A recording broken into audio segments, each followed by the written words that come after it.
boys and girls, it's Mrs. Karounos. I miss seeing your smiling faces every day in the hallways.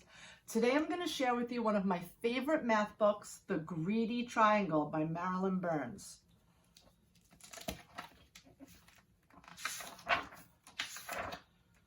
Once there was a triangle that was, as most triangles are, always busy. The triangle spent its time holding up roofs, supporting bridges, making music in a symphony orchestra, and catching the wind for sailboats, being slices of pie, halves of sandwiches, and much, much more. The triangle's favorite thing, however, was to slip into the place where people put their hands on their hips. That way I always hear the latest news, it said, which I can tell my friends. The triangle's friends liked hearing the news. One day, the triangle began to feel dissatisfied. "I'm tired of doing the same old things," it grumbled. "There must be more to life." So the triangle went to see the local shapeshifter. "How may I help you?" the shapeshifter asked the triangle. "I think if I just had one more side and one more angle," said the triangle, "my life would be more interesting." "That's easy to do," said the shapeshifter. Poof! The shapeshifter turned the triangle into a quadrilateral. Life changed in a wonderful way. The quadrilateral was happy with all the new things it could do. The quadrilateral could be a baseball diamond, or first, second, or third base. It could take a position on a checkerboard or a chessboard. It could be a television screen, a computer screen, a movie screen. It could frame windows or frame pictures, and much, much more. The quadrilateral's favorite thing, however, was to be the pages of a book. "I learned so many interesting stories that way," it said, "which I can tell my friends." The quadrilateral's friends liked hearing the stories. But one day the quadrilateral began to feel dissatisfied. "I'm tired of doing the same old things," it grumbled. "There must be more to life." So the quadrilateral went back to the shapeshifter. "How may I help you?" the shapeshifter asked the quadrilateral. "I think it had just one more side and one more angle," said the quadrilateral. "My life would be more interesting." "That's easy to do," said the shapeshifter. Poof! The shapeshifter turned the quadrilateral into a pentagon. Life changed in a wonderful way. The pentagon was happy with all the new things it could do. On a baseball diamond, the pentagon could be home plate. It could be a section on a soccer ball, or appear inside wherever someone drew a 5-pointed star.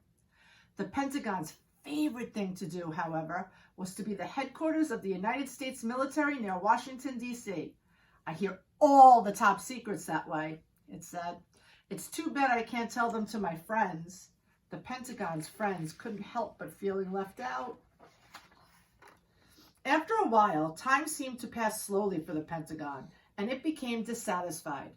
"I'm tired of doing the same old things," it grumbled. "There must be more to life." So the Pentagon went back to the shapeshifter. "So you're here again," the shapeshifter said to the Pentagon. "Now what would you like?" "I think if I just had one more side and one more angle, my life might be more interesting." "That's easy to do," said the shapeshifter. Poof!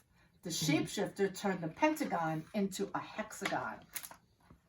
Life changed again in a wonderful way. The hexagon was happy with all the new things it could do. The hexagon fit in as a floor tiles in the houses and patios, and fancy crackers at parties and picnics, and it worked as the socket of certain bolts and the prongs of certain wrenches.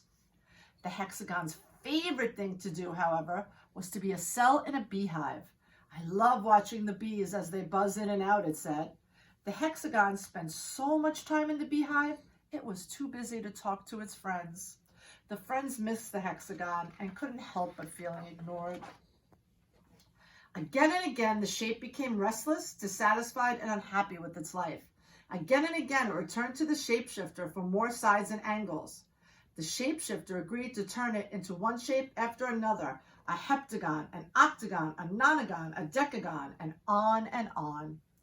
Finally, the shape had many, many sides and many, many angles.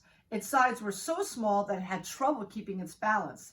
Its friends couldn't tell which side it was on and began to avoid the shape. One day, when the shape was going down a hill, it began to roll. Faster and faster it went, screeching around corners, crashing into fences and trees, colliding with bicycles and terrifying walkers. At last, the shape came to a stop.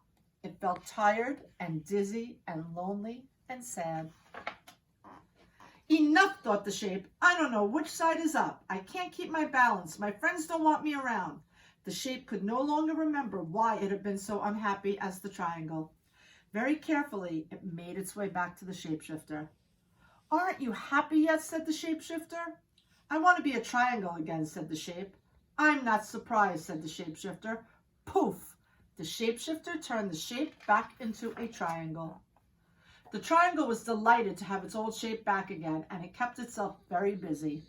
Once again, it held up the roofs, supported bridges, made music in a symphony orchestra, caught the wind for sailboats, and became slices of pie, half of sandwiches, and much, much more. Still, the triangle's favorite thing was to slip into the place when people put their hands on their hips.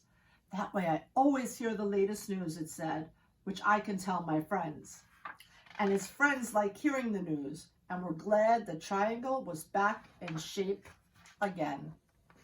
Boys and girls, it's been so much fun reading this book to you tonight.